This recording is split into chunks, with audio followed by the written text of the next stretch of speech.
When two young men suspect a member of their own circle may be their friend's killer, they collaborate with law enforcement and go undercover to capture secret recordings.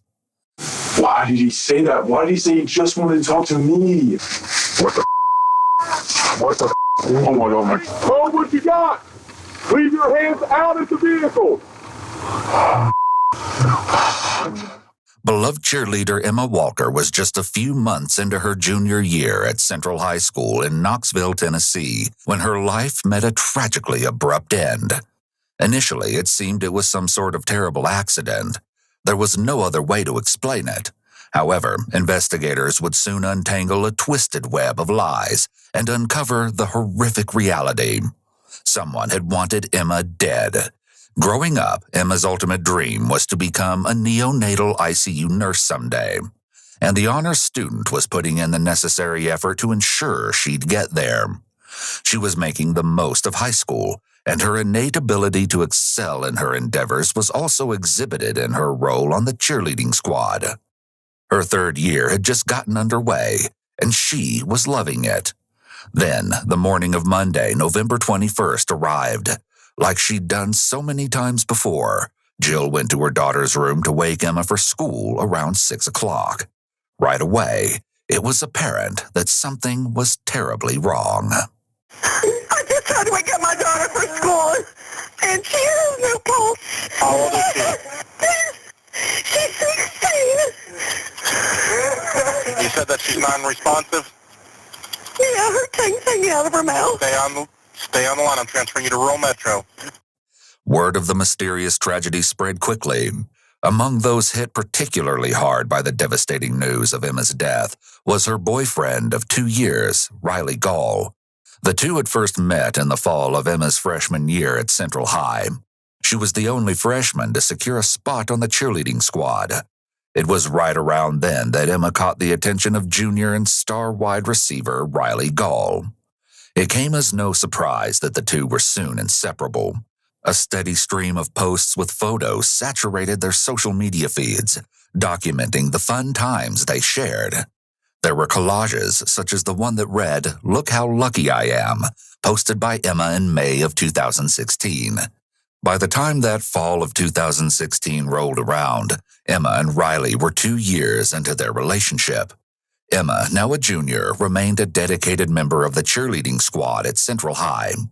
Though Riley had graduated that previous spring, he stayed close to his hometown and was attending Maryville College, where he quickly made a name for himself as a wide receiver on the football team. Then, just a few months into the new school year, young Emma was gone. As routine procedure goes, the Knox County Sheriff's Office immediately began speaking with those closest to Emma. Riley was brought in that evening on the outside chance that he might be able to aid in the investigation. Based on a tweet from earlier that day, he was very distraught, and understandably so. "That's my beautiful Emma. Rest easy now, sweetheart," it read. And it just so happens, word has gotten back to law enforcement that Riley has some particularly eerie information to share. Apparently, Emma had been receiving threatening text messages from an unknown source during the course of the previous weekend. The detectives start with brief introductions, then get a technical matter out of the way.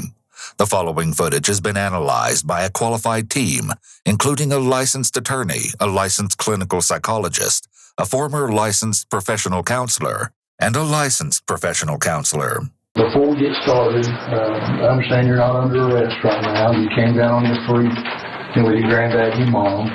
But because you're in a secure area, I have to read you your rights, okay? Because basically if you're in a position that you can't get up and leave and get out on your own, they technically look at that in court as being in custody. But understand you're not in custody. I've not put handcuffs on you. I've not told you you've been charged with anything or anything. It's just a formality. After Riley has read his rights, they engage him in a bit of small talk and efforts to build rapport, establish a baseline, and make him feel comfortable. While we're waiting on him, tell me a little bit about yourself. I know obviously you played football at Maryville College. Mm-hmm. I'm assuming you played football in high school? Yes. What position? Wide receiver, cornerback, punt returner, kick returner, punter. Must be pretty good. Yeah. Well, you kicked Hall's butt all over the place last year, so that's been your senior year, right? Yeah, it's always painful to lose to you guys. Good luck. Hang in there and stay at it, work at it. A few minutes later, the detectives dive into the true reason for the meeting. They ask Riley to provide a timeline of his whereabouts over the previous weekend. Let's start with Friday. What, do you have classes during the day? Wednesday, Friday, I have an 8 a.m. and a 9 a.m. And Tuesday, Thursday, I have a 6 a.m. and an 11 a.m. And then the other class on Monday, Wednesday, Friday is a 1 p.m. Wow. You stay pretty busy, don't you? Let's start with Friday. You get out of class at 1 p.m. Mm-hmm. What happens from there? Riley explains that he headed to his grandparents' home that evening, then went to his friend Noah's home shortly after, where he spent the night. Then, according to Riley, his seemingly normal morning took a chilling turn, and it all started with a message from Emma. And she was kind of acting frantic over the phone, and she said that someone was trying to get into her house. Somebody was dressed in all black. They had a face mask on. She said that she saw them. She said she thought they were just taking a walk in the neighborhood, and then when she passed them to pull into her driveway, they put on a pair of glasses, and they started, she said they kind of sped up, so she went into the garage and shut the garage, and that's when I dropped all the stuff I was in at my stepdad's house and drove all the way to her neighborhood. Did you say she texted you that information? She texted me she was asking if it was me at first, and I told her no, what's going on, and that's when she FaceTime called me. She was crying and freaking out, so I said, okay, give me a minute, I'll come down there and check it out. Riley raced to Emma's home, and approximately 10 minutes later, he arrived. I went to her backyard, made sure, nobody was back there, checked under the porch and everything. Mm-hmm. Looked up and down the street. But by that time, the would-be intruder was gone. Still, a residential surveillance camera captured a few seconds of footage as the man walked down the street. Riley returned to Noah's house somewhere around 8 p.m. and stayed the night once again. Time do you leave and where do you go Sunday morning? I don't know what time I woke up, but when I woke up, I went back to my grandparents and then went back over to Noah's house. And I got back to campus around 11:30, 11:45. Naturally, the college freshman had left his homework until somewhere around midnight Monday morning. I got back up to my dorm, and I tried logging in onto my Maryville College email, but I realized I couldn't because I was logged in on my my grandmother's laptop back in Knoxville, and it was late, almost 12:30, 12:15 or 12:30 around there, so I didn't think they were awake, so I drove back to Knoxville because I needed to do my homework, and I logged myself out of the laptop at my grandparents' house. My grandfather was awake though. He saw me log out of the laptop, and from there I left. It's intriguing that Riley felt the need to emphasize how his grandfather saw him log out of the laptop, almost as if he's expecting that the detectives will think he's lying about why he went home. He saw me log out of the laptop. When someone who's being questioned acts defensive before they have even been accused of something, it can be seen by law enforcement as a possible sign of deception. I ended up not doing any of my homework. Instead, I got back to campus around 1 a.m. and just sat in my car for about 2.5 hours, and just slept. 4:30, I fell asleep around then, and that's when I woke up to people calling me about what had happened. Well, first he had texted me, and he was like, hey man, I'm sorry about what happened. So I was like, what are you talking about? And he called me after that, and he said, did you not hear what happened? I said, no, what are you talking about? And he said, they found Emma dead in her bed this morning, or unresponsive is what he told me. And that's when I started freaking out, having a breakdown. So my parents, or my mom and my grandmother, were coming out to campus to get me. They probably got there around 9:30, somewhere around there. As soon as he starts talking about being told about Emma's death, Riley starts stroking his face. This is a self-soothing behavior indicative of heightened anxiety. This could be because the topic is distressing for him, which would be understandable, or a hint that maybe something else about the topic makes him nervous.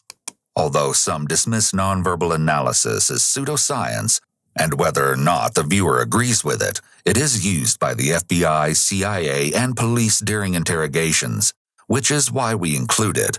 When the CIA is interrogating an individual, they look for clusters of 3 or more indicators that occur in either quick succession or all at once.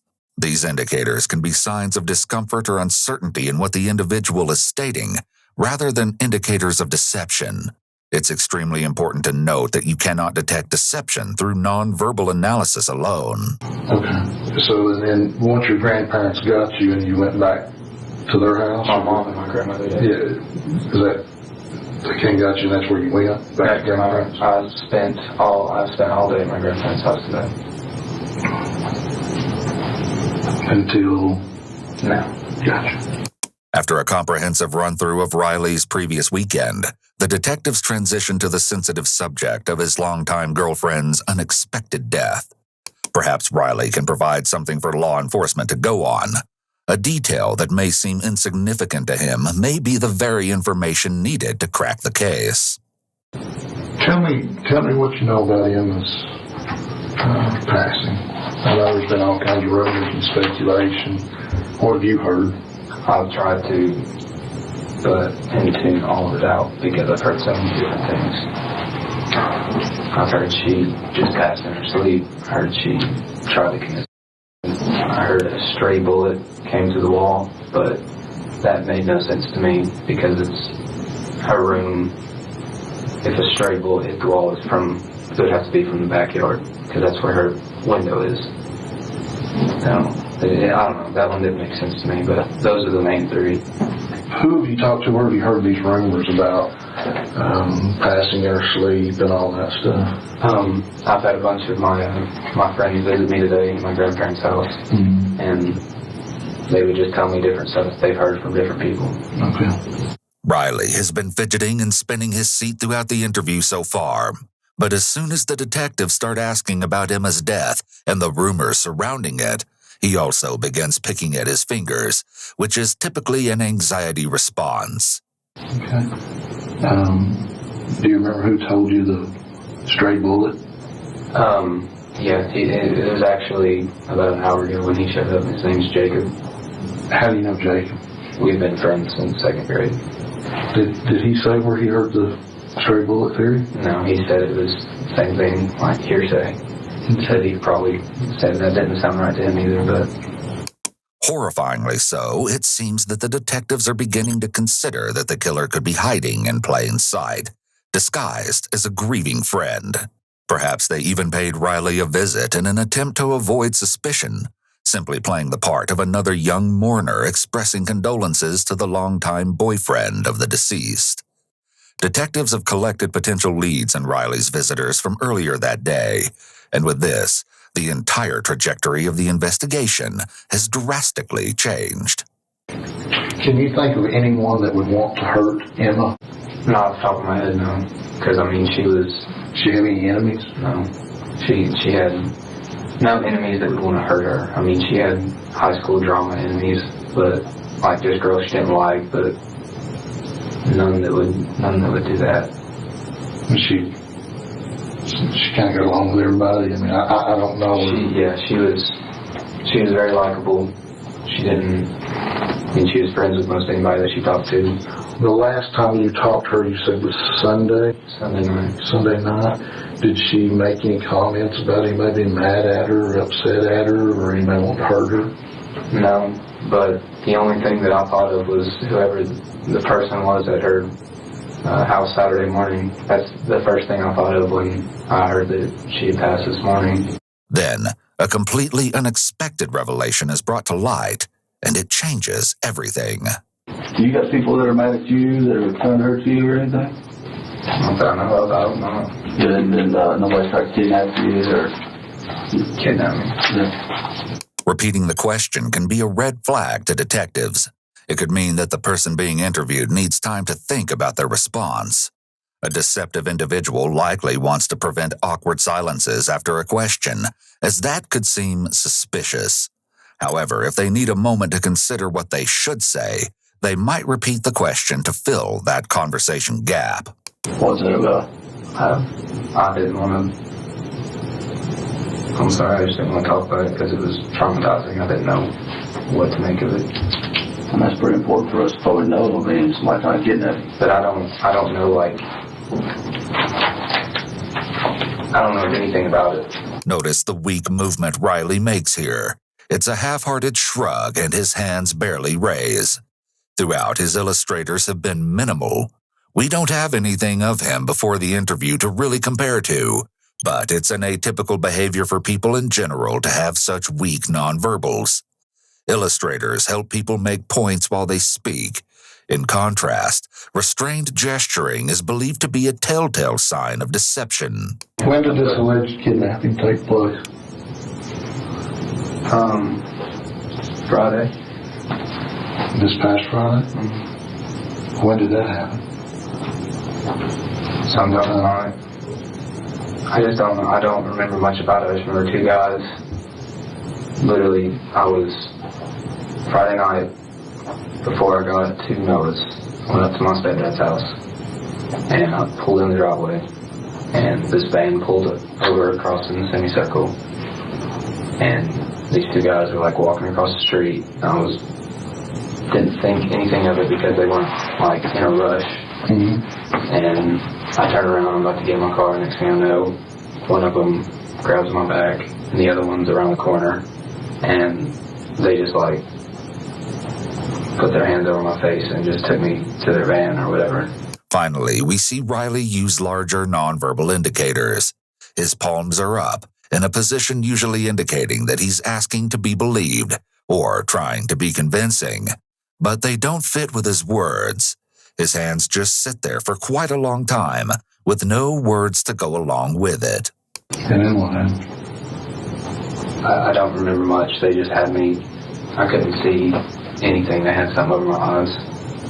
I haven't told my mom or anybody about this. Oh, really? No. Why not? Terrified. So, I mean, you ain't got any money? No. You gambling days? You gamble? No. So these guys just randomly picked you out for no reason? I guess. Riley's account sounds a bit questionable, especially because he doesn't give a clear reason as to why he can't remember much of it. He's also left out any mention of his feelings during the event, and only mentions being terrified to justify why he hasn't told his mom about it. Most people who were telling the truth about something major, such as being kidnapped, will express what their emotions were at the time. This is because their emotions are tied to the memory of the traumatic event. When someone leaves these details out, it can be a red flag for possible deception. But the question is, what could he be leaving out? That same night, Emma had attended a gathering at a friend's home after the football game. It was somewhere around 11:30 p.m. when she began receiving alarming text messages from an unfamiliar phone number. They did ask me, they were like, who would you want to talk to for the last time? And so I started freaking out, and I said, Emma. Text messages instructed Emma to go outside. They stated that they had her loved one in their possession, and if she didn't comply with their demands, he'd be hurt. And they made me call Emma. She wouldn't answer my phone multiple times, so they used their phone. And I was just crying and screaming. She thought it was a joke. She thought I was playing a prank on her. Riley has been fidgeting with his hands and moving in his seat this entire time. This indicates that he's been letting off his excess energy, which is going to be a red flag to the officers that he may be hiding something. The fact that Emma thought Riley was playing a joke on her could suggest that he had done something in the past to make her doubt his sincerity. A friend accompanied Emma outside, and that was when they located Riley, lying face down in a nearby ditch. According to her friend, Riley appeared to be disoriented. I woke up where Emma was. Where was that? In her friend's yard. It's right off Tassel Pike. I literally remember my head ached for the rest of the night when I got back to Noah's after that. Did you still know when they were about it? Yeah. They thought I was messing with them. That's why I haven't talked to anyone about it, because no one would take me seriously. It's interesting that Riley still hasn't asked exactly what happened to Emma.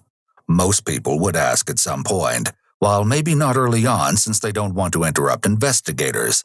They wouldn't want to sit through the entire interview without asking for some kind of information about what happened. This is likely a red flag to detectives. After acquiring the information they need for the time being, the detectives conclude their interview with Riley. I do want to thank you for coming in and talking to us, Riley. I do appreciate that. It's clear that investigators know Emma didn't take her own life, but instead believe something far more sinister occurred. Though the information hasn't yet been made public, they're aware that Emma died as a result of a single gunshot, the bullet having traveled through the exterior of her house before striking Emma in the head. Somewhere around this time, law enforcement is approached by friends of Emma who strongly suspect they know the identity of the killer. They want to assist in the investigation. In fact, they believe they can get their hands on the very weapon that might have been used to murder Emma earlier that same morning, if the rumors that she died of a gunshot wound are accurate. You see, the person they suspect is also a close friend of theirs. In addition, one of the teens has recently witnessed something quite coincidental. The suspect had recently acquired a firearm. In fact, he'd gone so far as to show it to one of them. With the friends having come forward, the idea that the killer is among them has gained even more credibility, disturbing as it is. Despite the potential dangers of which they're warned, the amateur detectives opt to go through with the sting operation on November 22nd, just one day after Emma had died. A plan is constructed, and the friends are wired and equipped with a hidden camera. I'll be there. Dude, all of you. There's nobody else I'd rather be going into this shit with. Nobody else I could go into this shit with. Oh shit, man. This is insane. Go do your thing, guys. All right. Hey, everyday life, man. Everyday life. Go do your thing. Let's go play some Modern Warfare. There you go. This is just another day, man. Yeah, look at that fog. That light still on? I'm gonna shut it. Yeah. Yep. Okay, guys, do your thing. Thank you. Thanks, guys. And with the short briefing from detectives, the precarious mission headed by a brave couple of teens is underway. The friends return to one of their homes and prepare for the suspect to arrive. So, dude. Okay, that's a bit. Me and the way back in the crib. Yeah, that's fine. Okay, yeah, I'll walk out there. Alright, I'll see you. Why did he say that? Why did he say he just wanted to talk to me? No. Holy f***, why does he want me to talk to him about? I don't know, man. I don't know. All I can think about is that he would trust you more than me. Which, I mean, yeah, because I've just been bullshitting him harder. Mm-hmm. All right, FYI, guys, my roommate is not home. He's going to be at work till about like 1 or 2 a.m. tonight. One of the friends updates law enforcement who's listening in. The suspect is due to arrive in just a few minutes. The hidden camera is strategically placed just before the suspect enters with his friend, and both take a seat on the couch. Apparently, the two had a short conversation outside, and the suspect would like for his friends to accompany him on an errand of sorts. But before they get to that, they speculate on Emma's potential manner of death. We know that very little information has been made public, and they only have rumors to go on. Well, 2 of them at least. We suspect that the third knows everything. They would have automatically ruled out any kind of suicide, or I mean, not ruled it out, but like, if she would have got shot through the wall, you don't just get shot and die instantly unless you get hit in the throat or in the head. Yeah. Unless you got shot directly in the heart, but still even that, like, you're going to feel that and wake up and be able to try and like crawl out of your bed. Yeah, it doesn't make sense. Like, I still don't understand how she died. It's likely that no part of this discussion is medically accurate, but the undercover friends play along in an attempt to get more information from the suspect, and the speculation continues. I don't either, but if she like truly got shot through the wall, then she would, like, say it hits her in the stomach. Say somebody shot her on the wall, hit her in the stomach. She's going to wake up. You don't just get shot and lay there. Yeah, I don't see how she wouldn't scream or something, like anything. And she just laid. Unless it was just like a ridiculous shot. If it hit her in the head, then they would have saw that. They did, but you don't know. You don't know. See that, though. They could have walked in and seen her just. Well, they would have seen it. It was a murder investigation from early that morning. As far as I know, Like they never. They always don't know anything about how she was found or when she was found. Because whenever you hear, exactly. Whatever they always knew it was whoever you hear it from could not be true. They knew it was a homicide from the first second because they put in protective custody. You serious? Yeah. The suspect is clearly alarmed by this information. The thought of a friend having been murdered would be quite devastating to hear. However, it's much more probable that the shock is from knowing that if her death was in fact a homicide, then law enforcement's main focus will be to locate the killer, which brings us to our next important topic of conversation. But I'm trusting you guys, like, with my life, because, I mean, this is 70 years in jail if I get convicted of something I didn't do. And are you busy right now? Like, you about to do anything? Well, can we go to the bluffs? Because I need to get rid of the gun. At the bluff. I'm going to throw it into the water. They'll never find me. I'll try to hit the water with like rocks. Well, we did it with beer bottles. Sure. We can go on the smaller ledge that really looks out of the water. I mean, I got your back, man. Jesus Christ, dude, I got your back. If it's in the Tennessee River, they will never find it. So that's why I just want to eliminate that from the equation as a whole. I feel you. Cover your bases. Cover your bases. I mean, I feel you. That's your decision. Well, do you guys want to go right now? I'm fine. Let me grab a snack. You want a hot pocket? I'm starving. I'm so hungry. I would love a hot pocket. After preparing a couple of Hot Pockets, the teens depart, en route to an area that overlooks the Tennessee River, not far from the University of Tennessee campus, known as the Bluffs. It's possible that the suspect isn't just looking for moral support here. By involving his friends in the disposal of the gun, he's likely trying to protect himself. If he gets them to help, they'll be more likely to follow his plan of lying to the police about what they know of the gun, and he'll be able to hold their involvement over them. They won't want legal consequences for their part in getting rid of potential evidence, so they'll feel more motivated to lie for the suspect. He's home. Turn left on the side of the street. So I just can jump the fence, my car, and snatch it. Is that right here? Well, go around to the church. All right, I'll be back. You're not back in 2 minutes. We're coming after you. Less than 4 nerve-wracking minutes later, the suspect returns to the vehicle. I just want to throw it and be done. Oh, God, I can feel it. Like, I just don't have attention. I think there's gloves up here, too, so I can put those on. Well, I'm saying, like, the glove, I think they're close. I think we can use them. Then I'll just put the gloves on and take it out. Crazy. I'll fucking Gaul. I'll carry it up, the gloves on. We'll get to the top. We'll throw in the bullets individually. We'll throw in the clip. We'll throw in the gun. Judging by the fact that the suspect keeps repeating how he wants to get rid of the gun, it seems that he's assuming that getting rid of the gun will mean that police will not have any evidence that points to him. They make one more detour and stop for some gas and fast food. The suspect, seated in the front passenger seat, hasn't allowed Emma's death to affect his appetite. About 15 minutes later, they arrive at the Bluffs, and the horrifying moment of truth has almost arrived. Dude, let me see this thing. I don't know if you should touch it. Unless you have clothes on, I just don't. I mean, they don't have my fingerprints in any database. Hey, dude, bro, you got arrested. Yeah, but they didn't print me. Really?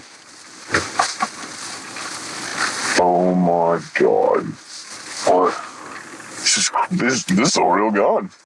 The utter magnitude of the reality has to be overwhelming as they lay their eyes on the very weapon that they believed was used to end Emma's life. Then, seemingly out of nowhere, the teens are rudely awakened to find that they're not alone. What the? What the? Oh my God, man. What the? What the? Everybody put your hands out of the vehicle now! Oh, damn it, dude. Yep. Hold what you got. Leave your hands out of the vehicle. Amid the chaos, in just seconds, the suspect will be ordered to exit the vehicle, and all those present are aware that he's in the possession of the suspected murder weapon. If the suspect feels like he has nothing left to lose and senses that his friends betrayed him, he may choose to take revenge. Oh, dude. Front passenger, can you hear me? Yes. Right hand, open the door from the outside. Open the door all the way. Exit the vehicle, keep your hands up. Hands up. Thankfully, he's apprehended without incident. Rear passenger, do not move. Do you understand me? Yes. Do you understand? Yes. Do not move your hands. Get up. Out. You got gloves? More gloves? Right there. Right there. Move the bag back toward the seat. Yep. Okay. Hey, Merritt. Yep. Just pull that bag enough and just to see the serial number. Just to see the serial number. How good do you want to look at this? You want me to start and see her left for a hold and see if we can take care of no on his, I'll call, she look. Goddamn right, boys. And with that, the serial number was confirmed to belong to a gun that has, very recently, landed itself on law enforcement's radar. It had been kept under the driver's seat of the owner's vehicle until, on November 18th, when he realized it was missing. And here's where it all begins to come crashing down. On November 20th, James Walker reported his Glock 9mm pistol stolen. Though James and Emma's family share a surname, they are of no relation. James, however, is related to someone else who's very close to the case. His grandson happens to be none other than the grieving boyfriend, Riley Gaul. That's right, the suspect was actually Riley all along. In addition to the firearm, other damning evidence was recovered, including the gloves we heard mention of and black clothing that would later confirm that Riley was likely the suspicious man dressed in black. As it turns out, there's much more to this convoluted story than initially meets the eye. Let's take a closer look into the events that transpired over those 2 years. What you're about to see will paint a picture of a tumultuous roller coaster of a relationship, remarkably different than what you've seen so far. It all started when that freshman cheerleader caught the eye of that star wide receiver. We dated on and off for about 2 years until about 2 weeks ago is when she really cut it off. I cut it off in the past before, she cut it off before. Just kind of went back and forth. It would be months at a time, and then we'd have a small fallout, and then we'd get back together. It wasn't far into the relationship before Emma's friends and family began to see concerning signs.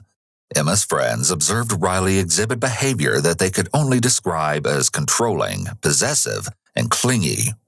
Riley wanted Emma to himself, and according to Emma's mom, Jill, Riley even attempted to control what Emma wore. This sort of jealousy and possessiveness is typical of abusive relationships. The perpetrator essentially treats the victim like a possession, rather than a human being. It is common for perpetrators of abusive relationships to have antisocial personality disorder. Individuals with this personality disorder often have a need to dominate others and use others to fulfill their own emotional needs. Along with this, Riley quickly became obsessed with Emma and their relationship. Their relationship seems to have followed the 3 stages of obsession. The first is the absorbed stage. The initial attachment is extreme, and everything becomes serious very early on. The obsessive partner places the other partner in a specific role, which is consistent with Riley's attempt to dictate what Emma wore. Next comes the agitated stage. As the relationship progresses, the obsessive partner increasingly attempts to control the other. They text, call, or email numerous times a day.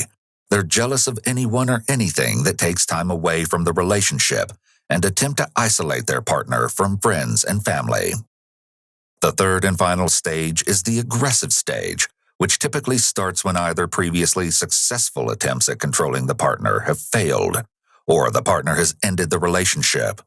At this point, the obsessive partner ups the ante.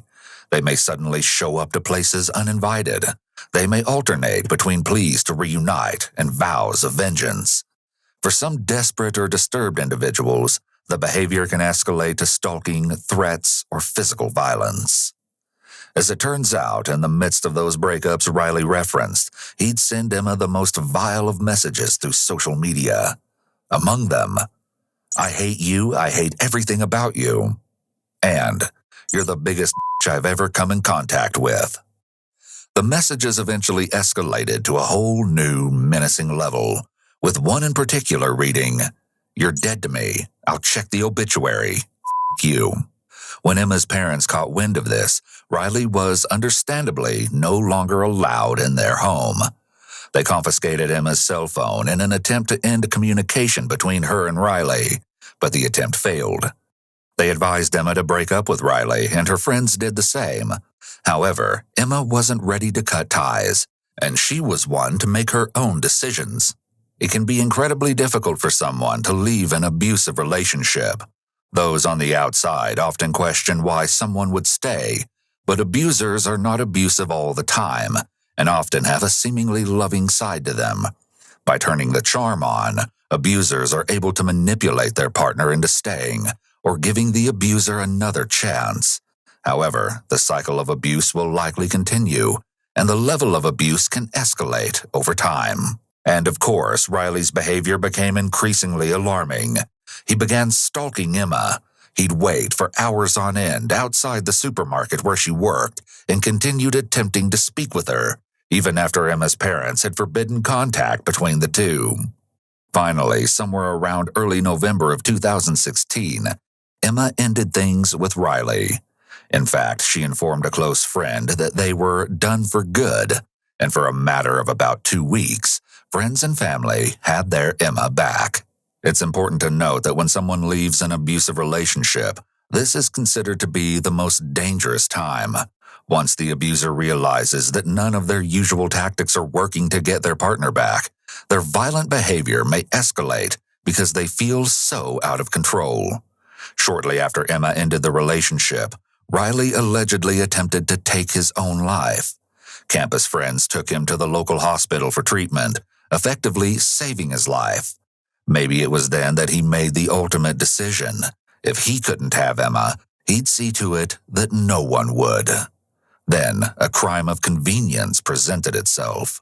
Back in Riley's previous interrogation, the questioning turned to the missing firearm. Investigators are starting to look at the means and access to the aspects of the crime, which is, in a sense, Riley's ability to commit the crime. Now, I understand that your grandfather has had a gun stolen or missing or something to that effect. Yeah. Can you tell me about that? It was during the week, last week, because he came and switched out my car with his car to go get the oil changed back in Knoxville. So he left his car on campus, but he took his keys with him. And he said when he got back, we switched out cars again, and he took off, and he called me maybe 10 minutes later, or 5 or 10 minutes later, and said, "You know where my gun's at?" I said, "No, I haven't been in your car." Do you remember what time last week that was? It might have been Friday then. It was Thursday or Friday he came to do that. But he left his car on campus, but he took his keys with him. Okay. So I didn't even go to the car because it only took an hour. He brought my car back, we switched out again, and that's when he got on the road and called me about 5 or 10 minutes later and asked if I messed with his gun. Alright. So did you have a way to use his car? I mean, did he give you a set of keys or anything? No, he took the keys with him. Well, I mean, I didn't know if you had an extra set or, I mean, like, I've got keys to my brother's vehicle. He's got an extra to my car that he used. I kept my keys on me because I need a key to my door. Gotcha. The detective has a few important questions. But have you ever taken your grandfather's gun? No. Okay. You didn't, like, take it to show a buddy or anything, bring it back or nothing like that? Do you have any idea where your grandfather's clock is now? No.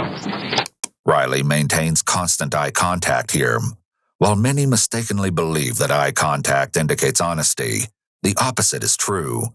Sustained eye contact typically indicates dishonesty, as the individual is carefully watching to see if their story is being believed. I understand he told you about the gun. I had that gun because I was scared about what happened. I know you don't believe me. You probably don't either.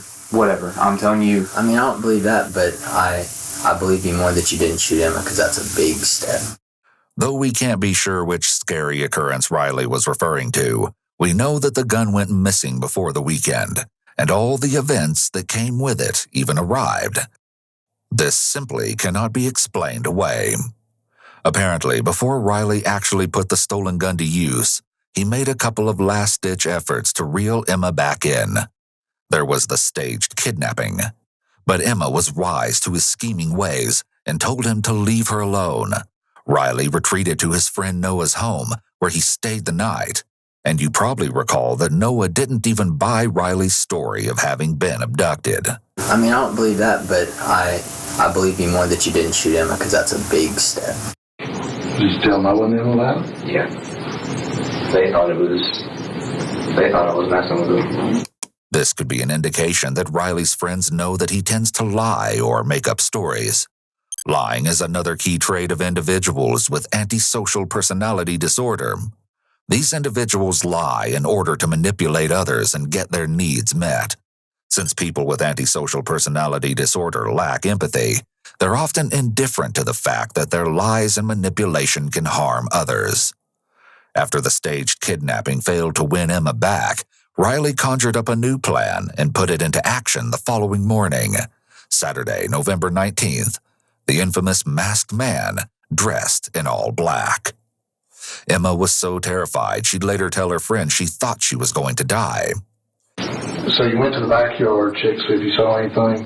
How do you get in the backyard? A good question here, seeing as how detectives know that a shot was fired into the house from the backyard. There's off to the right side of her house, there's a gate that has no lock. You can just open up the latches and move it. Detectives are effectively establishing Riley's familiarity with Emma's house and yard layout, which supports the establishment of ability, knowledge, and opportunity to commit the crime. Riley's knowledge of where to shoot in order to strike or frighten Emma is an important piece of evidence related to his ability to carry out the crime. Of course, by the time Riley arrived, the masked man was conveniently nowhere to be found. Around that very time, Emma's mother returned home. Her mom pulled up. Mom saw me there. And her parents aren't fond of me, so she just saw me and told me to leave. And I was coming up to the car. I was like, I'm not here to harass her. I was just here because she called for help. Here are some more authentic displays of Riley's nonverbals. We can be fairly certain this happened just as he said it, and his gestures are less restrained and more spontaneous. As well, they easily match up with what he's saying. Her parents didn't care for me at all. What is that? Because of the first time we broke up, I had cheated on her. And her parents never forgave me for that, even when she did. And they never let us have an actual relationship for the remainder of the time we were together. After that, that's when I went back over to Noah's house. Do you have your phone with you? I do not. Oh, man. I'd like to see that text message from Emma, just so I don't get it. I don't. After that, I deleted everything. Okay. Because I don't want any... I just don't want to think about it. But clearly, there was a motive behind the act. It wasn't just a case of attempting to spare himself the painful memories of the love he'd once had and lost. The inspiration behind it was something much more calculated. He wanted to hide the contents of his conversations with Emma and didn't want to leave behind any information related to his whereabouts on the night she was killed. Or maybe the text messages never even happened, and Riley is claiming to have deleted them to explain the absence of messages. It would later be found that another one of Emma's friends had witnessed Riley roaming the neighborhood that morning, dressed in all black. After these most recent failed attempts to lure Emma back into his clutches, Riley had come to a crossroads. Emma had drawn the line in the sand. She was done, once and for all. Riley, it seems, was faced with two choices. For one, he could choose to move on with his own life, just as Emma planned to do. Then, there was the other option. Just 2 days later, his decision would be reflected in an utterly horrendous act. You probably recall Riley's story of how Sunday night played out. Well, there was more to it than he'd originally led the detectives to believe. In fact, he'd failed to include the most crucial details about Monday's earliest hours. But you said Sunday night that you left Noah's around 11. Yeah. You went back to campus. You said you got there around 11:45. Called Emma from Mac's phone. From Mac's phone. Riley had borrowed a phone from his friend Mac Siegel, also a football player at Maryville College, because Emma had either blocked his number or refused to answer his calls. Coincidentally, Mac was one of the friends who took Riley to the hospital for treatment a week or two earlier, after his attempt to take his own life. Oftentimes, people who are highly manipulative and controlling in relationships will make, or fake, an attempt to take their life as a means of trying to manipulate and control their partner. This is truly the ultimate form of emotional manipulation. This was the point where Riley realized he'd have to log out of his grandmother's computer in order to access his college email, or so he said. Then Riley's story took a peculiar detour, a poor attempt to explain away an account of a very suspicious alleged conversation that had made its way back to detectives. You get back to the dorm, you said around 12:15. Yeah, my dorm. Mm-hmm. Walker's there. Yes. So, how do you have a conversation when you come in at 12:15 about how to get fingerprints on? No, it wasn't a conversation with him. I walked in there, and I was about to get on my laptop, so I was in there for maybe 5 minutes, and then realized that I had to go back to log myself out of my Maryville College email address. Mm-hmm. And he was like, hey, I have this rifle or whatever. He was like, do you know how to get smudges and stuff off, like the barrel, the handle, the butt, all that? And I was like, what do you mean smudges? And he was like your fingerprints, like the oil and dirt and all that. And I was like, I don't know. Riley has made a poor attempt to establish an alternate set of facts in order to cover up the conversation about removing fingerprints on a firearm.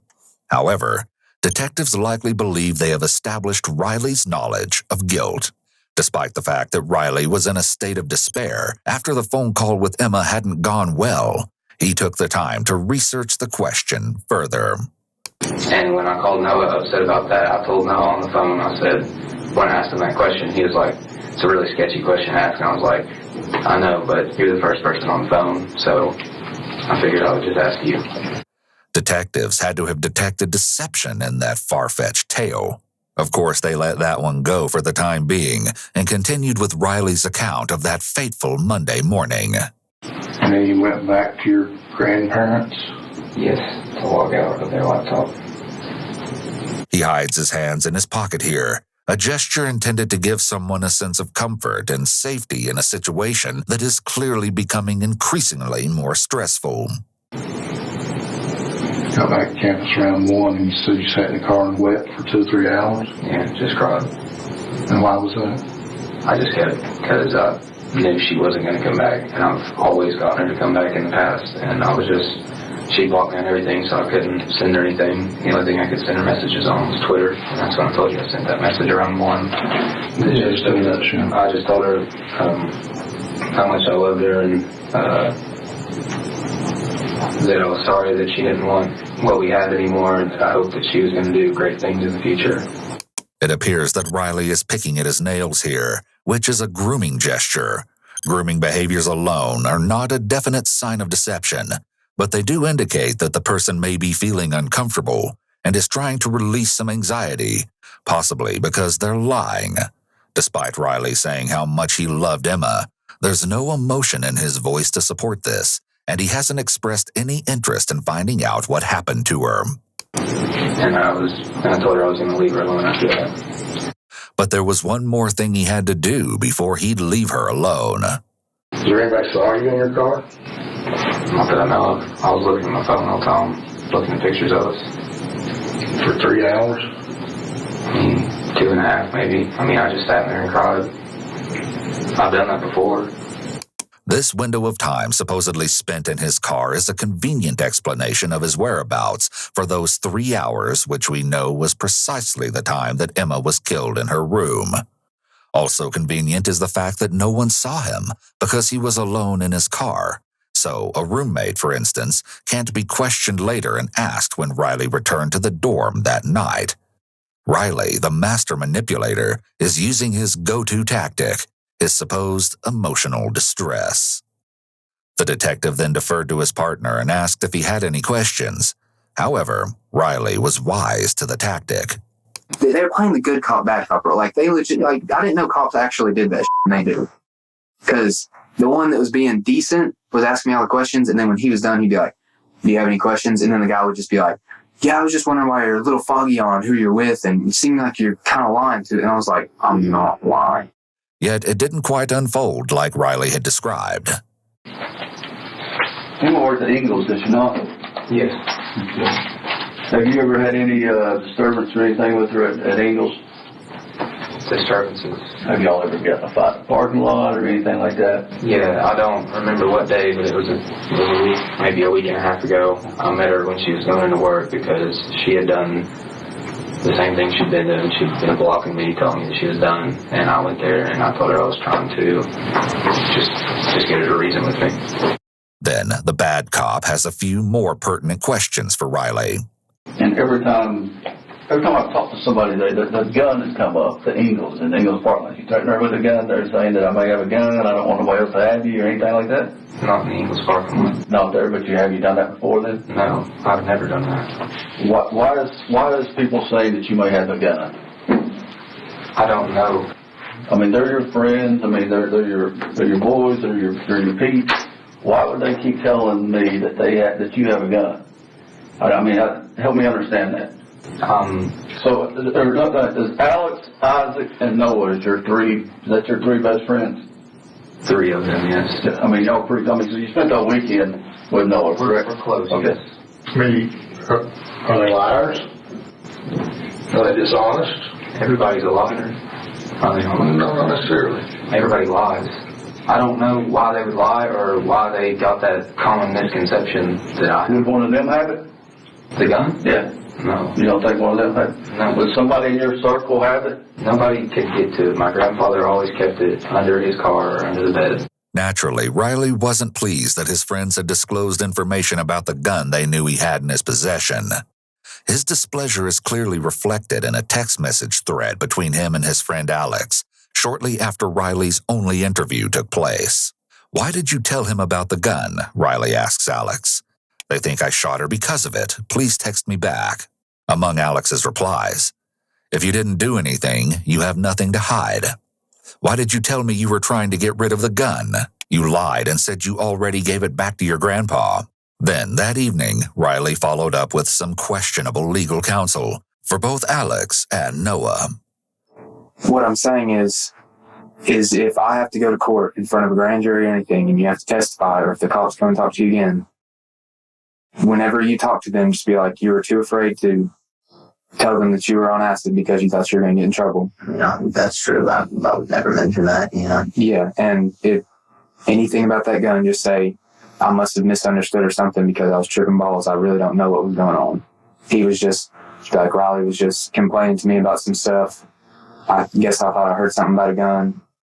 And his grandfather thinking that he took it. You know, if you tell them you're on LSD, you were drunk, and you were high, your mind was altered. Whatever statement you give them wasn't a straightforward answer. If you just tell them that you were on acid, high, and drunk, and just you didn't really understand what I was saying, you just kind of went along with it. I just tell them I was the only sober person here.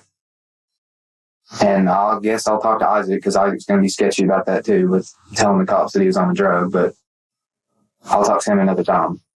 The detectives decide it's time to confront Riley. It's obvious he isn't being forthcoming with them, and they definitely aren't convinced by his elaborate lies. They apply more pressure as they lay it all out for him.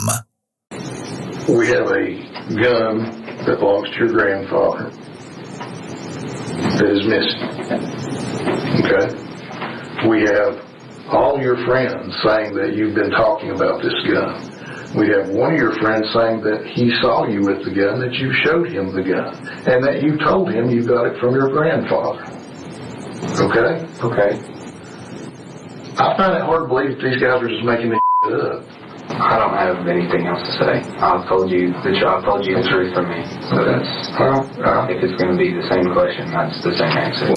Riley is clearly frustrated at this point, but he sticks with his original story and remains consistent. In a last-ditch effort to get more from Riley, the detectives divulge a bit of what they've found so far. We recovered some rounds, and those rounds happen to match the same type of ammunition that your grandfather uses in his gun. So you do know how she died? And I didn't say that. I said that we have recovered some rounds, and those rounds are the same type of rounds that your grandfather uses in his gun.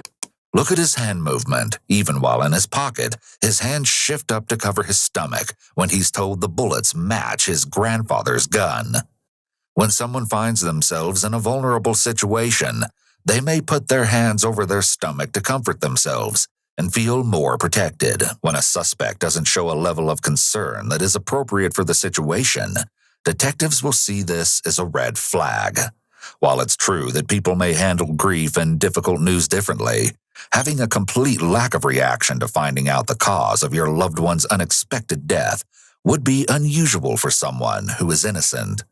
Riley's focus throughout the interrogation has remained on himself, and he hasn't expressed any interest in finding out what happened to the girl he supposedly loved. Of course, we're now aware that he knows exactly what happened to Emma. If I am able to find your grandfather's gun, then I can match that to these rounds that I found and determine whether or not that gun and these rounds are actually from the same place. So, help me. I'm helping you. Okay. I don't know. I understand that. But Riley sticks to his story. Your timeline, while it's somewhat consistent, still has holes in it. There's one major hole in his story. You say you sat in the car for 3 hours and wept? Yeah, let me ask you, did you call anybody during that time? Any friends or family or anything like that? Of course, Riley can't recall for sure. He'd have to take a look at his cell phone, which conveniently is not on him at this time.